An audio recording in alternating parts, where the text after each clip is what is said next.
اوایل قرن 17 خلیج فارس تنها یک مسیر آبی نبود، میدان نبردی بود که امپراتوری‌ها برای قدرت و تجارت با یکدیگر می‌جنگیدند. پرتغالی‌ها که بیش از یک قرن کنترل این منطقه را در دست داشتند، با استحکامات قدرتمند خود جزیره استراتژیک هرمز را به یک پایگاه تسخیرناپذیر تبدیل کرده بودند.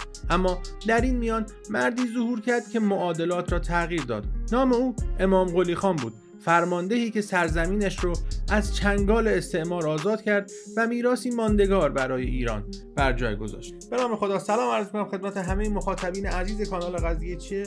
امیدوارم روز خوبی رو داشته باشین. یادتون نره اگر این ویدیو رو دوست داشتین کانال ما رو هم سابسکرایب بکنید. امام قلی خان فرزند اللهوردی خان از یک خانواده گرجی بود که در خدمت صفویان به مدارج بالای نظامی و حکومتی رسیدند. او در سایه پدرش و در محیطی آکنده از هنر مدیریت و استراتژی رشد کرد. از جوانی استعداد نظامی و تواناییش در ایجاد نظم و کنترل او را به یکی از چهره‌های برجسته صفوی تبدیل کرد. اما مأموریتی که سرنوشت او را رقم زد در سال 1622 میلادی آغاز شد: آزادسازی هرمز از چنگ پرتغالی‌ها. در آن زمان هرمز نه تنها یک جزیره بلکه کلید تسلط بر خلیج فارس بود. پرتغالی‌ها از این پایگاه برای کنترل تجارت شرق و غرب استفاده می‌کردند و حضورشان نماد تحقیر ایران بود.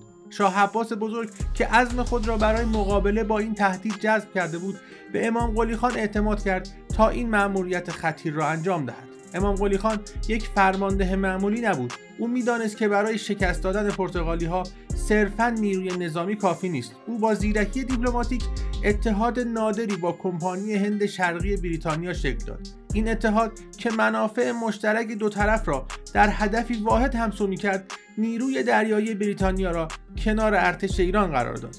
محاصره هرمز یک نبرد ساده نبود، بلکه آزمونی از صبر، استراتژی و اراده بود.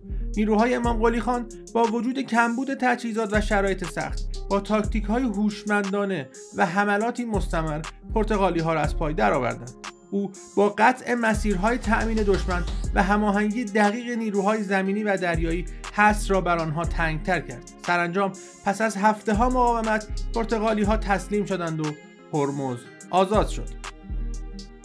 این پیروزی تنها یک نبرد نبود، یک نقطه عطف در تاریخ ایران بود. تسلط ایران بر خلیج فارس بازگشت و تجارت منطقه دوباره شکوفا شد. این نبرد نه تنها غرور ملی ایران را احیا کرد، بلکه پیامی به جهان فرستاد: ایران میتواند در برابر قدرت‌های استعماری مقاومت کند و بر آن غلبه پیدا کند.